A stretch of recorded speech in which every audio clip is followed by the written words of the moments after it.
I come from a 19th century country, Canada, and this gives me a great advantage in looking at the 20th century. The 20th century is the age of electric technology. It's the most dominant tool of our time. And reevaluate every thought and every institution you formerly took for granted. I know exactly where the boundaries begin. Mostly they begin in the United States. So any Canadian can see what you cannot see. That is, you live in the 20th century more or less, and it becomes therefore invisible. The electric age is changing you. It is changing your family. It is changing your neighborhood. It's changing your education. It's changing your job. When are you going to do? It's changing your government. It's changing your relationship to others. These little circuits are making our world go. The electric age is having a profound effect on us. We are in a period of fantastic change that's coming about at fantastic speed. Your life is changing dramatically, and you are numb to it. Well, obviously his ideas are complex. I mean, he's an intellectual. A special kind of intellect. And his ideas are in the realm of intellect. They're complex ideas. But our society is a complex society. There are many people who want things, simplified. Of course, if intellect spoke in simple words, then people like me would be out of work. Well, the title, The Medium is the Massage, is a teaser, a way of getting attention. There's a wonderful sign hanging on a Toronto junkyard which reads, "Help beautify junkyards. Throw something lovely away today." And this is a very effective way of getting people to notice a lot of things. And so the title is intended to draw attention to the fact that a medium is not something neutral. It does something to people. It takes hold of them, it roughs them up, it massages them, it bumps them around, and as it were, chiropractically. And the general roughing up that any society gets from a medium, especially a new medium, is what is intended to be indicated in that title. The medium of our time, electric technology, everything from the light bulb to the telephone to the computer to jets to nuclear energy, is changing everything. We are in the middle of a tremendous clash between the old and the new. The medium does things to people, and they're always completely unaware of this.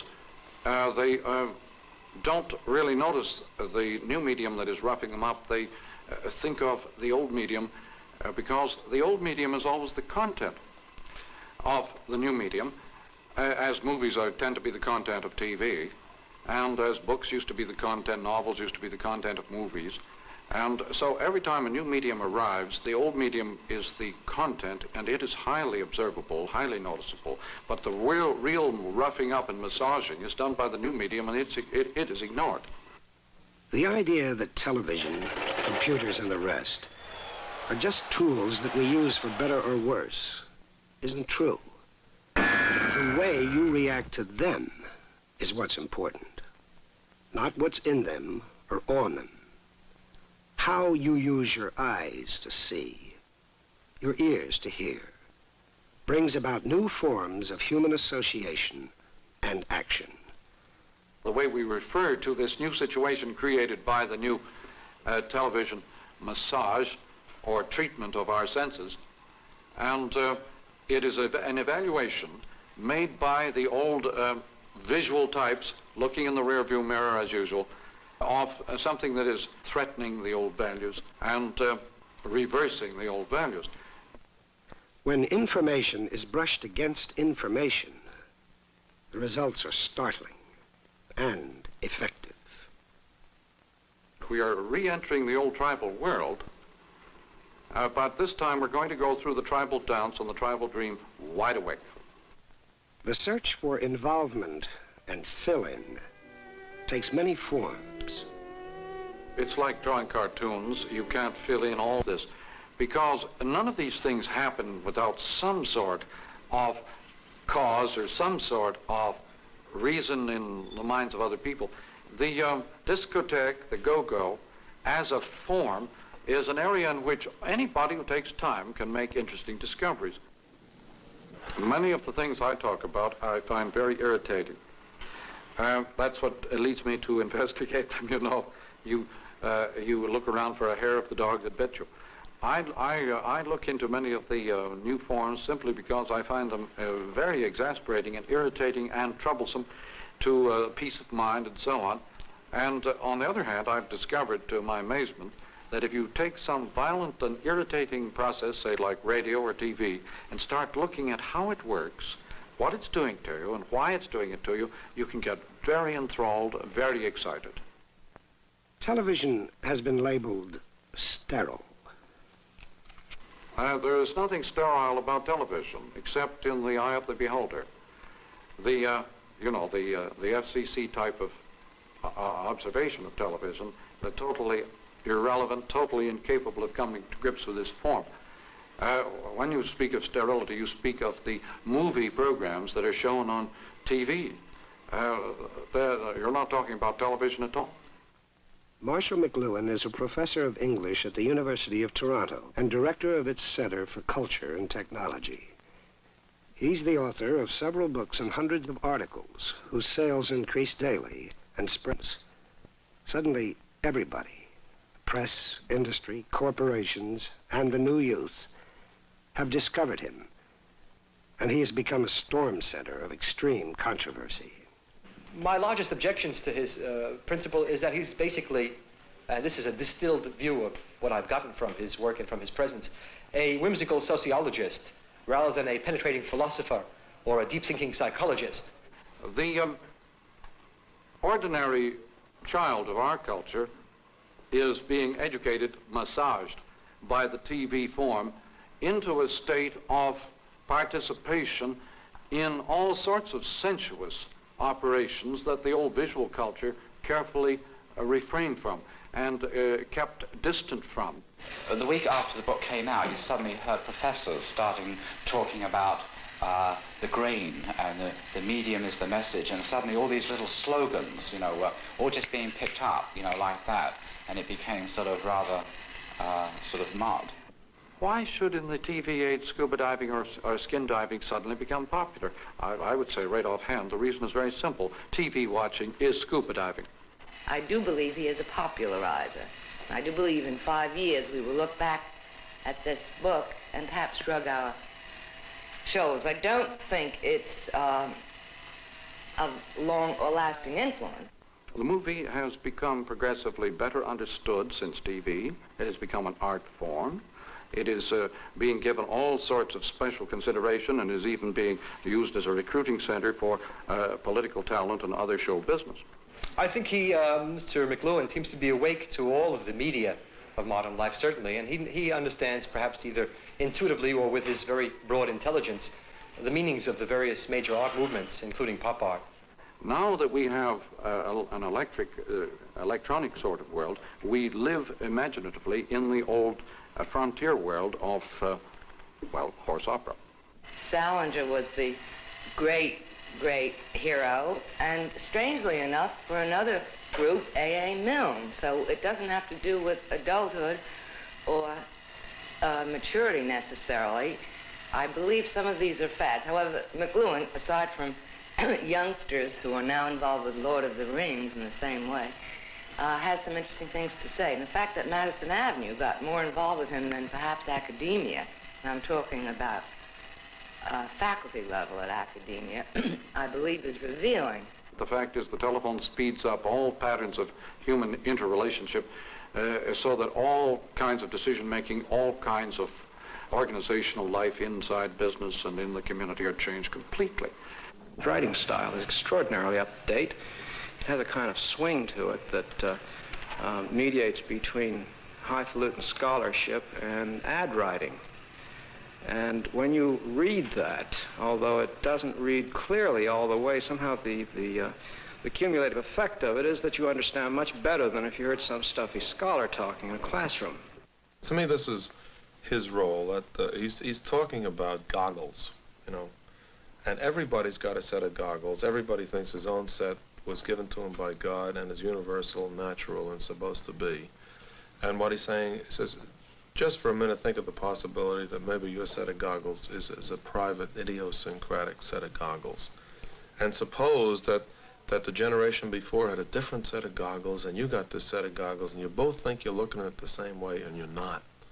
No, the praise is not completely unanimous.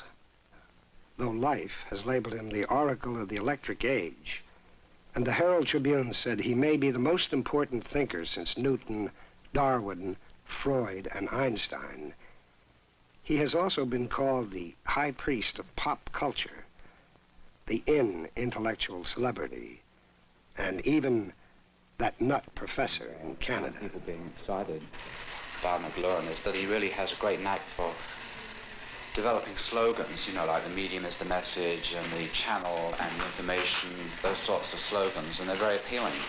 I really have nothing against Marshall McLuhan, except that he got everything from Norbert Wiener, who was a mathematician.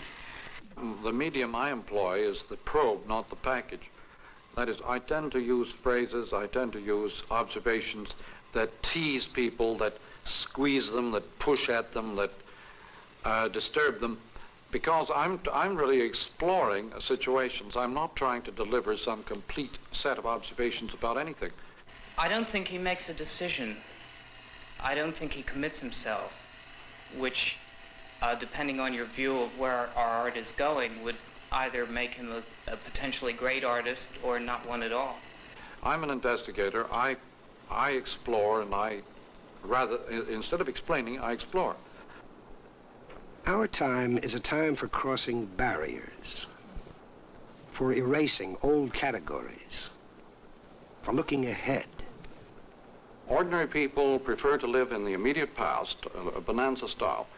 That is, modern suburbanite livers in USA live not in modern suburbia, they live in bonanza land. One stage back, the Cartwright territory is a much more comfortable territory to live in than modern suburbia. That is, emotionally, it is much more gratifying and secure to live in bonanza land, and it is the old environment. Every time a new environment forms with a new medium, people go back and live in the old one. When the Cartwrights were actually running USA, say back in 1850, 1870, people weren't living on the frontier at all. They didn't live in bonanza land when bonanza land actually existed. They were living back in Jeffersonian democracy. Are you living in today's world?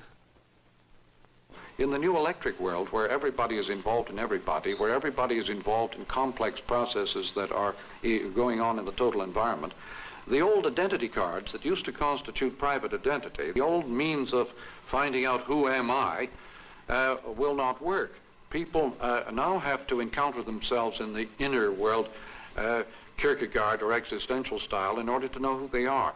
The old methods of merely external identity by marks of occupation, national origin, age grouping, and so on, these will not serve any longer as means of distinguishing private identity.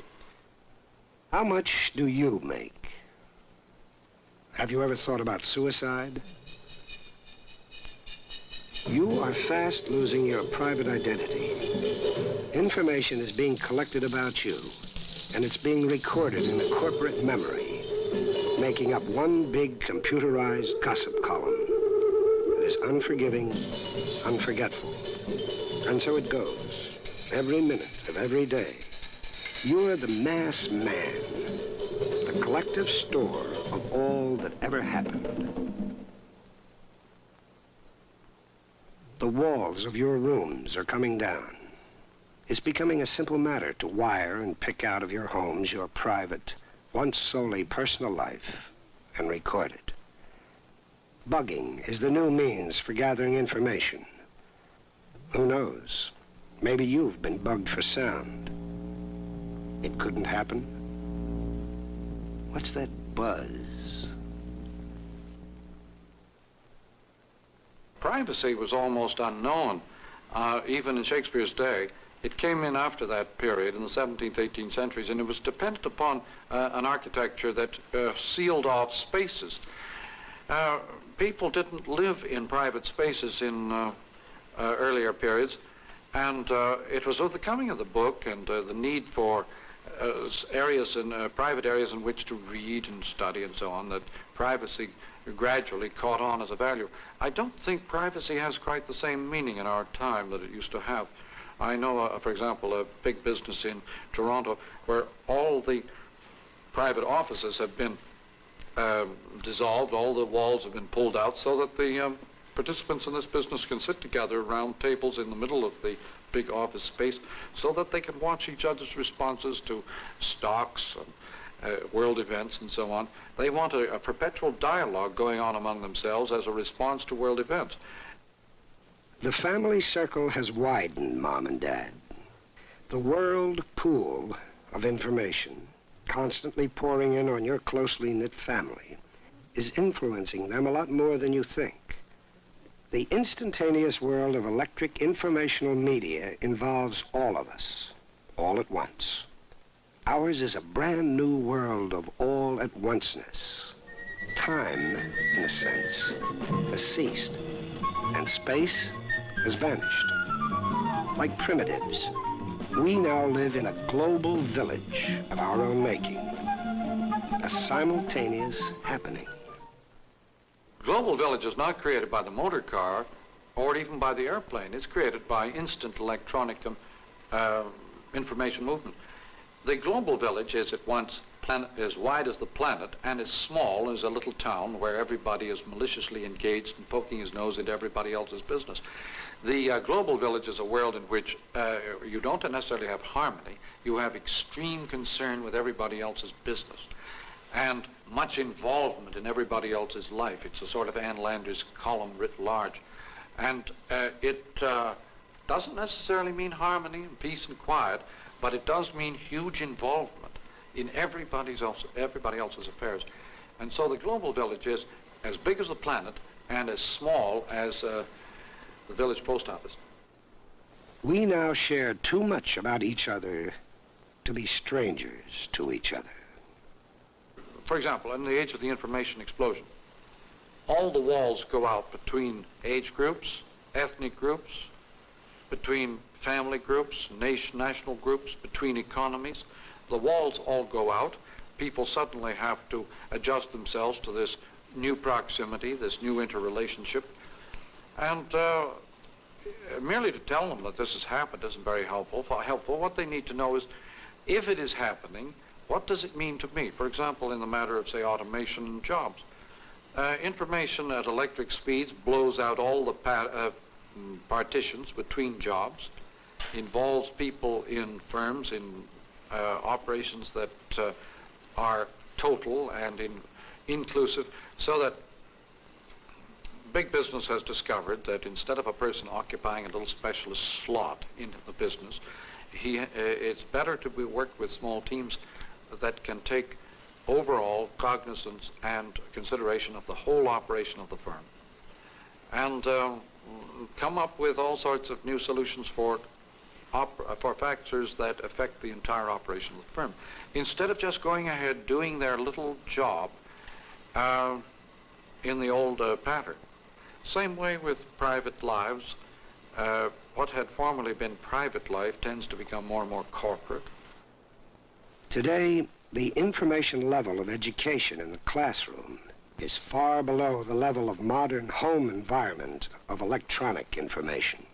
The reason that the 19th century child could take the curriculum and the schoolroom of his time with some seriousness was that he knew there was a considerable relation between what was going on in the schoolroom and what was going on outside. That is no longer true. We still go on 19th century style with classified subjects, instruction by stenciling on brain pans, and regurgitating in exam form. This is all 19th century factory system schoolwork, but it's no longer supported by the outside environment. The electronic environment makes an information level outside the schoolroom that is far higher than the information level inside the schoolroom. In the 19th century, the knowledge inside the schoolroom was higher than the knowledge outside. Today it is reversed.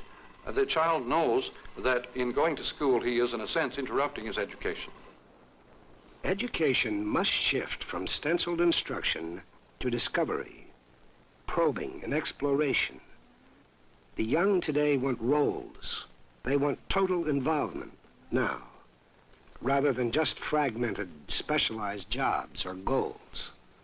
How can our youth look forward to a specialized job when the computer world of automation may eliminate that job? The reason that our educational system is in crisis is because we don't know how to stop this flow of data, this one-way flow of data onto the brain pans of the unfortunate and helpless students. All media or technologies work us over completely.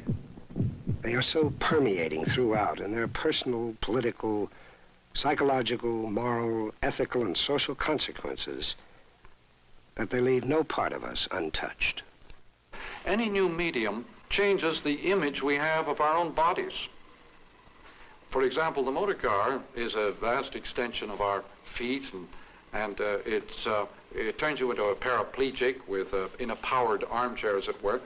But it changes completely the image we have of our bodies.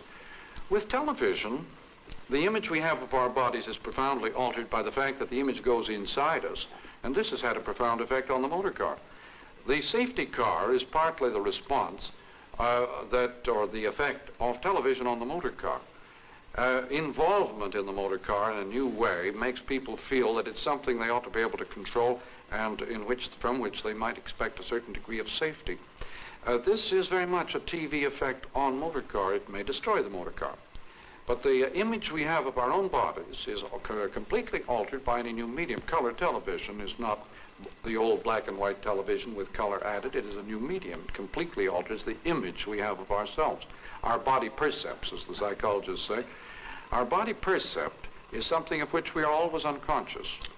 Your body percept changes directly with any alteration in temperature, any alteration in sound, any alteration in input through any of the senses affects your body image. Of this you are completely unaware. Only a psychiatrist can really make you aware of the image you have of your own body. All media are extensions of some human faculty, mental or physical. The wheel is an extension of the foot.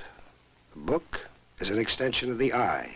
Clothing is an extension of the skin. Electric circuitry is an extension of the central nervous system.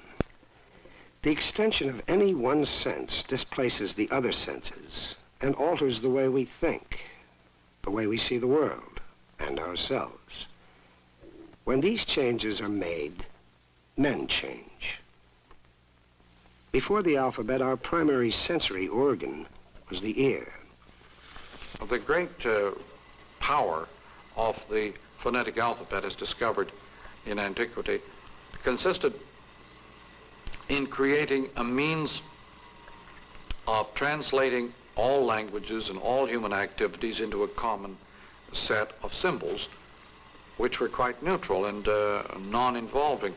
Literate culture, as discovered by the Greeks and practiced by the Romans, created civilization in the sense that it created a high order of civilized culture from which people could detach themselves. That is, literate culture is visual and detached. It creates the civilized man, the detribalized man, the man who is not involved.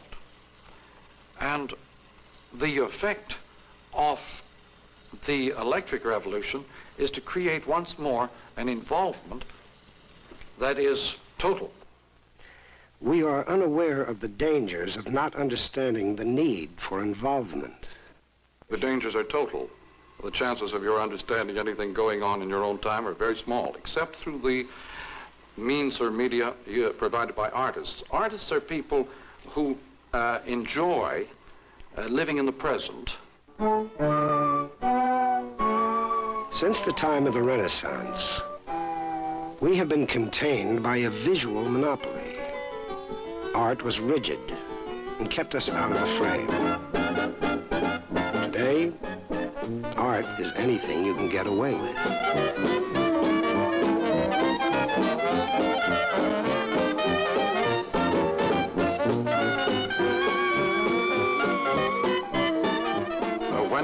My own way of testing the sorts of effects that any new form is likely to have on us is to keep a sharp lookout on changing styles in the arts.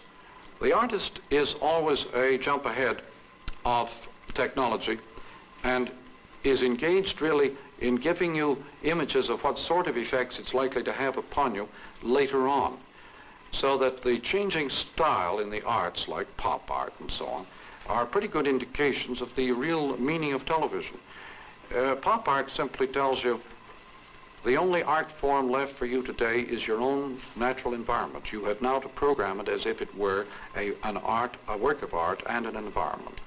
So to suddenly be confronted with the need to use the human environment itself as art form is one way of drawing attention to the fact that the new environments created by new media require a certain amount of human programming and control for our psychic life. Why should art and culture suddenly become very big business, like big science? The reasons are tied up with the fact that we're living in an information age. When you live in an information age, culture becomes big business, education becomes big business, and the cultural explosion or the information explosion becomes itself culture. It knocks down all the walls between culture and business, as between education and business. There's no longer any gap between the campus and the Wall Street or very big business.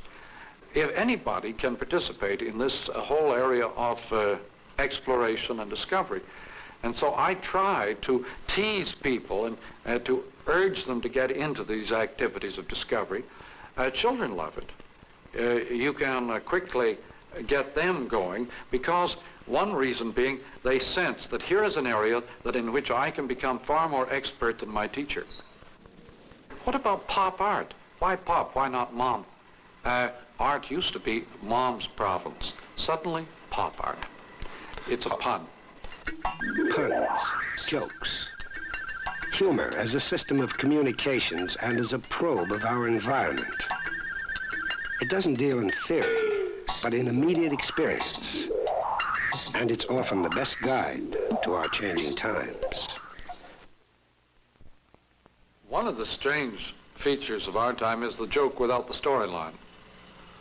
Simply the gag, like the surgeon, the expensive surgeon who, when his patients couldn't afford surgery, would offer to touch up the x-ray for free. Or the Polish jokes like Alexander Graham Kowalski, the first telephone pole. That was the first Polish joke I ever heard. One of the best. It's possible, or the what's purple and hums? Why, naturally, an electric grape. Well, why does it hum? Doesn't know the words. And these jokes have no storyline. They're just conundrums, and the kids eat them up. They think the old storyline jokes are for strictly square. In the electric age, you don't have a continuity in the old sense. You don't have a strung out continuum. Everything happens at once. Everything goes over everything else, and so everything affecting everything else. There are many examples of this, and it helps to bring to mind that every joke really reveals a grievance. Humor comes out of a world of unhappy, bitter grievances. Hence, many of the jokes in our society, most of the jokes in our society, the good ones, come from ethnic groups, various minorities who have some sort of gripe. My name was say Manic. Clothing as a means of communication? Don't you think they're trying to tell you something? The whole world of teenage dress is a world of icon in one hand, in the sense that they stress all sorts of images with strongly marked bounding lines. But these images, the costumes that they prefer, are the ones that highlight role-playing rather than individual identity. They would rather be involved, well, for example, a judge with a wig doesn't represent any private entity whatever. He is a role, a function in the whole society. The surgeon in his white coat, the scientist in the white coat, this is role-playing, and this appeals deeply to the young, the teenager type. The wearing the long hair, the beards and so on, this suggests involvement in depth in role. And it's not a private identity so much as a corporate one. The new teenage craving, and unconscious, they are not quite unaware of why, is to drive toward corporate involvement in role-playing. Role-playing has been a game going on in management centers and so on for years as a way of discovering who am I in this organization. Popular hit parade music is still very close to speech patterns. One of the things about the Beatle music, for example, that is so effective is that they were the first, as far as I know, to put English popular speech, popular lower-class British Cockney rhythms and Liverpool rhythms into musical form. The English have never had a music directly related to popular speech before.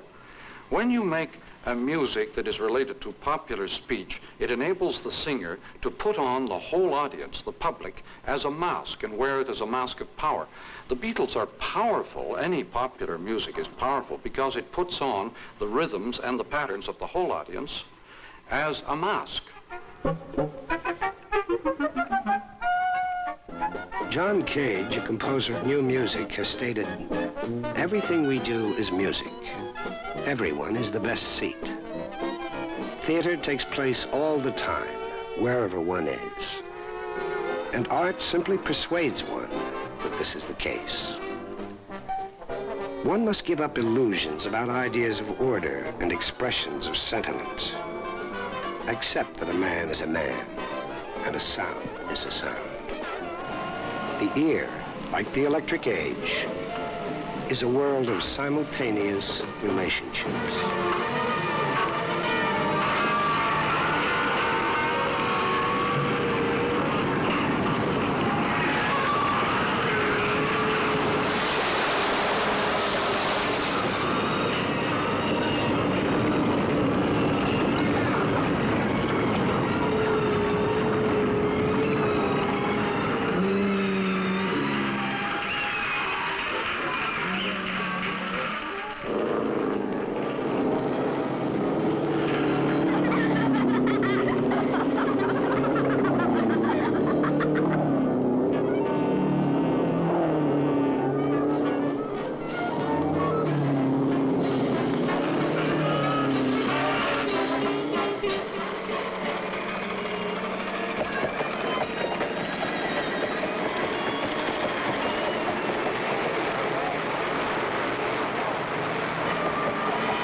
Television is directing our energies inward. Our children today are growing up as a kind of yogi, a Zen Buddhist bunch of inward-directed people looking seriously into themselves, not just idly selecting some exterior goal, but seeking for some completely meaningful identification with some great process.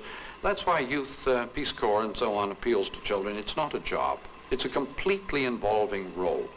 And so the television, I would say, has had this extraordinary effect of driving Western man inward. Western man has triumphed over nature because he's been oriented outward at the visible world. And now with television, he is being oriented inward to the invisible world. And LSD is merely one little side issue in TV effects. Television establishes the dynamics of our new age. With its always scanning finger, it reintegrates the human senses, thereby making books obsolete. Books are now art objects. Television demands participation and involvement of the whole being.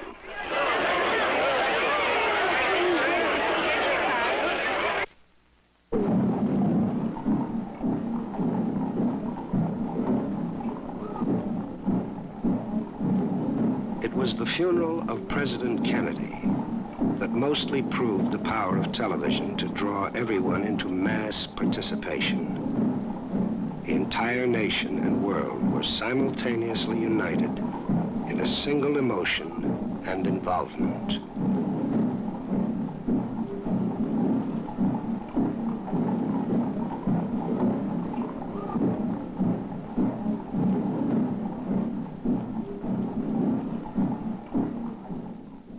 Kennedy came into office as the first TV president with a resulting involvement on the part of all age groups in his whole presidency that was quite unexpected, and so that his assassination created a corresponding violence of response that was quite unexpected on all age groups and in many other parts of the world besides our own.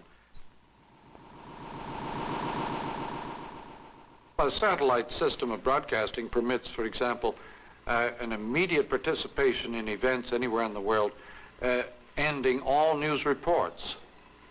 What we call a news report is a verbalized substitute for participation in that event. With satellite broadcasting, you just go to the place and participate directly in the sufferings or the events of that area, floods or whatnot. Whether this will tend to create a new kind of news, I don't know. For example, at the present time, what we automatically think of as news is just bad news. If it isn't bad news, it isn't news. If it's good news, it's likely to be PR or advertising. And it takes an awful lot of bad news to sell all that good news that we have to carry in our newspapers and magazines. What type of presidential candidates will best lend themselves to television? Oh, well, they have to be flexible, casual, Will Rogers-ish, Jack Parrish. They have to have a kind of informality and casualness that is suited to the medium. The more ramrodish, rigid types will just not go down with the TV viewing public at all. It's a sort of turning TV over to the casting bureaus, and politics, having become show business, is increasingly in the hands of the casting agencies. The railroad radically altered the personal outlooks and patterns of our society. It bred and nurtured the American dream. It gave us darkest suburbia and its lasting symbol, the lawnmower. The circuited city of the future will not be the huge hunk of concentrated real estate created by the railway. It will take on a totally new meaning under conditions of very rapid transit and communication.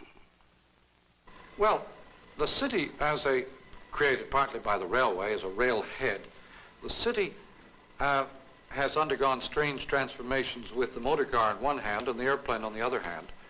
The tendency of the motor car is to extend the city as a ribbon development right across vast territories, so that between here and Boston is like one city. Between here and Washington is a city.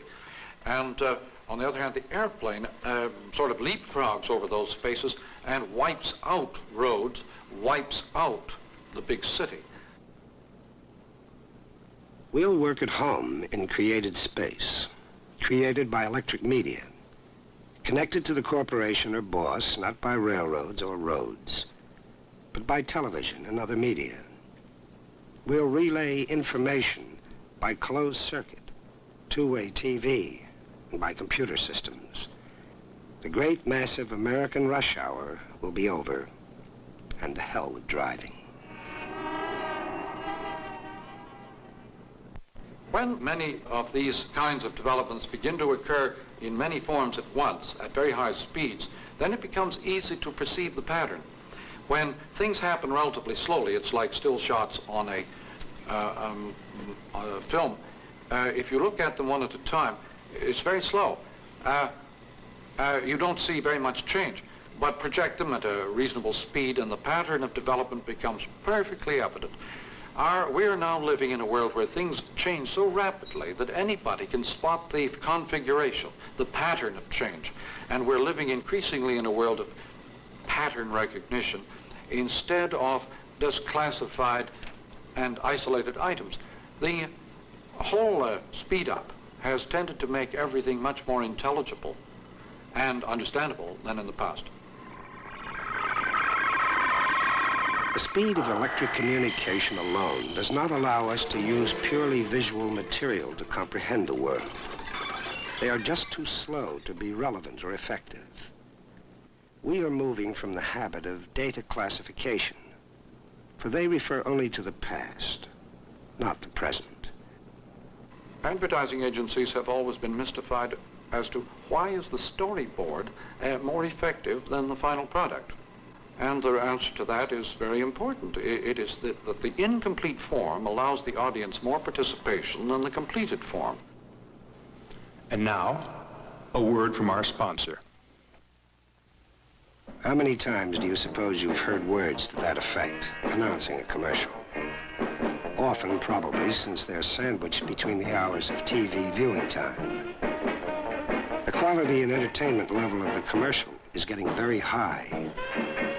Fierce competition keeps the advertising agencies constantly reevaluating and recreating their images. To get and hold the viewer's attention, the advertisers reach for new ideas. More and more, because of repeated showings, the new approaches become familiar and accepted.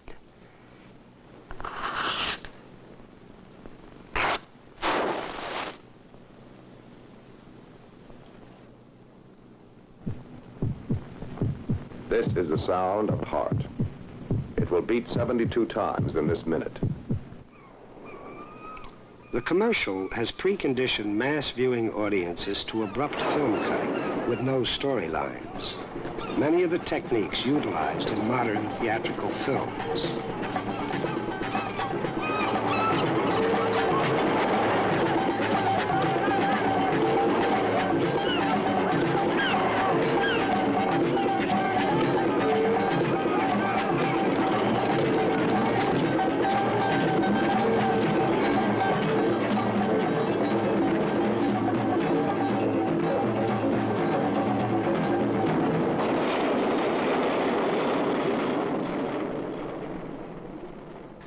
Fellini and Bergman and such pull the storyline off the film, and the result is that you become much more profoundly involved in the film process.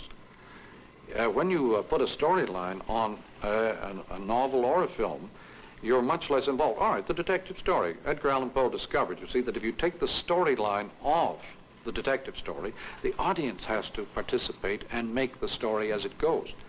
And so, paradoxically, pull the storyline off any situation and you get a much higher level of creative participation on the part of the reader or the audience. And the Fellini 8.5 is a world where the audience has to work very hard, same as abstract art. Same as Picasso. Picasso has a picture of man sitting in chair. There's no man, there's no chair. What Picasso was painting was what it feels like for a man to be sitting in a chair. The audience has to work this out and participate in the experience of sitting in a chair instead of just visually identifying chair and man. Movies are better than ever, but most movies are still hotter than ever. Hollywood often causes revolutions. As Sukarno has said, the motion picture industry has provided a window on the world, and the colonized nations have looked through that window and have seen the things of which they have been deprived. It is perhaps not generally realized that a refrigerator can be a revolutionary symbol to a people who have no refrigerators. A motor car owned by a worker in one country can be a symbol of revolt to a people deprived of even the necessities of life. Hollywood helped to build up the sense of deprivation of man's birthright, and that sense of deprivation has played a large part in the national revolutions of post-war Asia. The conflict going on in Vietnam has a corresponding conflict within ourselves. We have a hot war being reported on a cool medium, and it creates a great deal of distaste and reluctance in the population at large, which is very difficult for most people to understand. So, cool is evolving, hot is not. Our friend is fond of explaining that when he came to this part of New York, the cops told him, if you're ever in trouble, never shout help, shout fire. And He said, if you shout fire, all the windows will go up. You shout help, you'll get nothing. Help is too involving. It demands too much from most people. They're afraid. Fire is not involving. It's a hot medium. You can throw a blanket, throw a bucket, and not be personally involved at all. And so it's an extreme example of this strange conflict between hot and cool. But the movie medium is hot and loves violent events, just as the newspaper is hot and loves violent events. But the TV medium is so involving in the process of whatever's going on that it is cool, and when it handles war and the sufferings of war, it creates an audience involvement which makes war most untakeable. So this Vietnam is our first TV war, and people are finding it not too much to their liking. It may be necessary to ban it altogether from TV from now on. Media reach out to the very furthermost corners of the world. Hopefully, more and more cool media will be getting there soon to cool the temperatures raised by the hot media like radio and film. Real total war has become information war. The Cold War is the real war front and should be the only war, surrounding and requiring the involvement of everyone, all the time, everywhere. Whenever the bloody hot wars are waged, they are conducted in the backyards of the world with the weapons of the old technologies. The hot wars are tragedies which needlessly kill, maim, and destroy. The latest technologies have made hot wars meaningless, for there can be no victory. The hydrogen bomb is history's exclamation point. These technologies we play with create an inevitable chain of consequences. These consequences are inevitable only to people who are not paying attention to what's going on or to what they've done. You know, you press a button and start something. It's not inevitable that you must press the button. If you understand what's going to happen when you press it, it isn't must press it. These are difficult times because we are witnessing a cataclysmic clash of two great technologies. The print technology of yesterday and the electric technology of today. We approach the new technology with the psychological conditioning and sensory responses of the old. We are faced with possible failure, the attempt to do a job demanded by the new environment with the tools of the old. People have always been unaware of new environments because they're afraid of them. From the moment of birth, people sense that the environment, the new environment around them, is hostile. It's a real threat to their whole existence. And so every time an environment changes, we hasten to seek security and comfort in the old environment. I was delighted to come across a passage in Shakespeare a few days ago, a familiar passage, which suddenly revealed the same message. One touch of nature makes the whole world kin, that each, with one consent, pursues newborn gods, though they be made and molded of things past.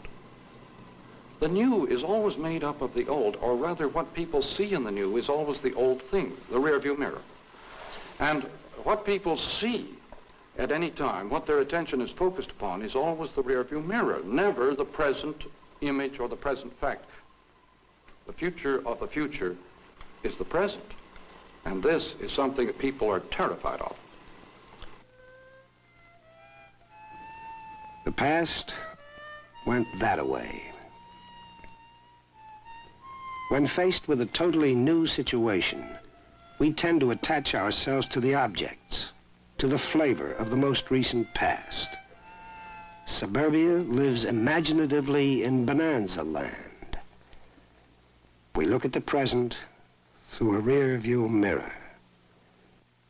We march backwards into the future. There are detracting voices who cry out, "The stars are so big, the earth is so small. Stay as you are." But can we afford to?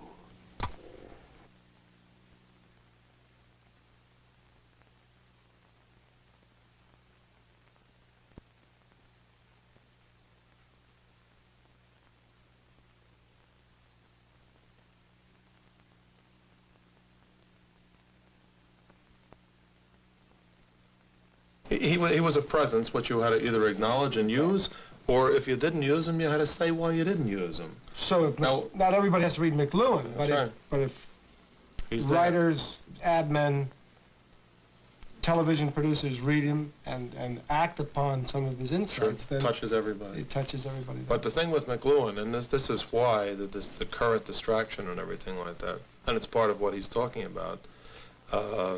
He's a victim of his own theories as well as the creator of them, you know, is the fact that the time span, which in Freud would have gone over 10, 15, 20, 40 years, is now happening to this guy in 18 months.